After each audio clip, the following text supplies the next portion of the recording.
Gli atti di notifica sono quasi pronti, credo veramente che ormai sia una questione di settimane. Azione di responsabilità nei confronti degli ex vertici di Veneto Banca ormai in porto. L'annuncio dalla voce del presidente Massimo Lanza dall'assemblea dei soci a Villa Spineda.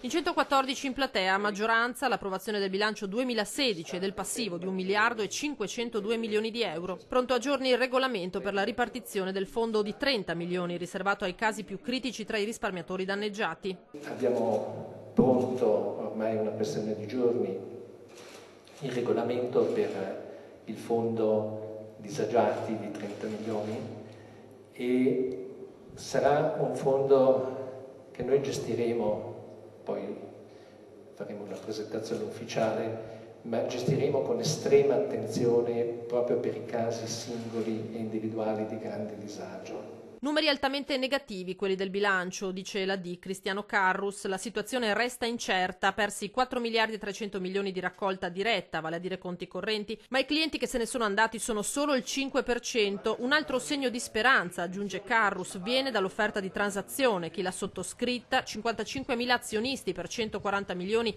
ha lasciato i soldi in conto, nessuna fuga e per l'AD è un buon auspicio per il futuro. Parlano gli azionisti, ex dipendenti che cercano di dare la scossa. Bisogna fare formazione e bisogna fare formazione non solo con i dipendenti, ma anche con i clienti, bisogna spiegare cos'è la finanza. Dipendenti di oggi. Siamo stati il punto di riferimento, spesso l'unico, per migliaia di clienti e soci disorientati, disperati e spesso tanto arrabbiati.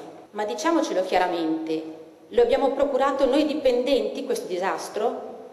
Non crediamo che sia giusto che chi lo ha causato debba pagare davvero? Intervengono le associazioni dei risparmiatori che hanno perso soldi e fiducia. Questo è il valore che è stato perso e questo che la banca deve recuperare e purtroppo è colpa sua che è stata persa questa fiducia. Nel piano industriale 2017-2021 priorità la fusione con Popolare di Vicenza, inarrestabile secondo Marco Dell'Antonia di Fondo Atlante. Passaggio fondamentale rimane il via libera dell'Europa alla ricapitalizzazione che Vicenza si augura arrivi per metà maggio. È un auspicio che ci facciamo tutti, sicuramente i tempi che noi stiamo provando ad immaginare sono veramente molto brevi, però non stiamo noi guidando la macchina e quindi ci facciamo di tutto perché la macchina arrivi nel tempo più presto possibile.